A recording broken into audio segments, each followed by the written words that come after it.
Bonjour à tous et bienvenue dans cette vidéo tutoriel Nalios.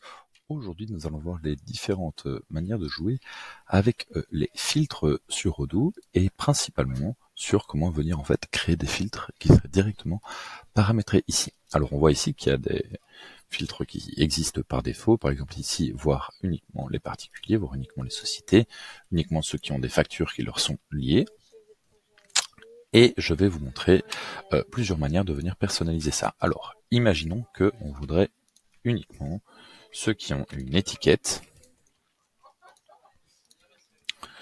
qui est service. Alors ici on voit aidant, du coup ça pourrait être dans plusieurs, tant que c'est, mais il y a plusieurs, voilà. Hop, est défini, égal, correspondance exacte. Voilà, ici je mets aidant service.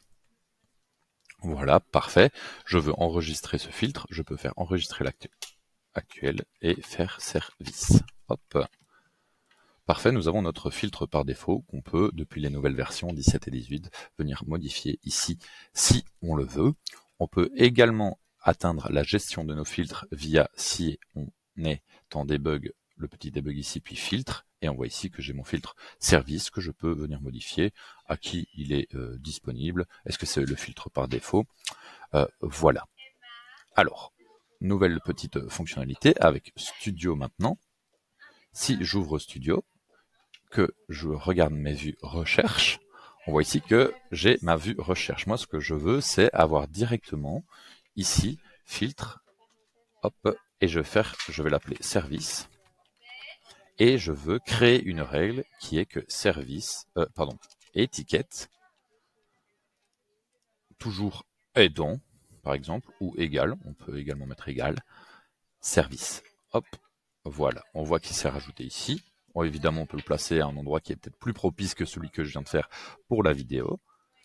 Et maintenant, je vais avoir ici mon filtre service qui est là. On peut également faire via Studio la création. Du coup, je refais le chemin avec vous. Vue ici, recherche, mettre que je veux les regrouper par website, par exemple, et je vais avoir ceci qui est disponible directement. Les champs d'autocomplétion ici, ce sont les champs qui vont être recherchés lorsque vous recherchez du texte directement. Et en fait, si je recherche par exemple Audrey, il va rechercher Audrey dans le nom, dans l'adresse, dans l'email et autres. Et vous pouvez rajouter des champs si jamais voilà, votre recherche veut aller plus vite. Voilà, on se retrouve bientôt pour une nouvelle vidéo.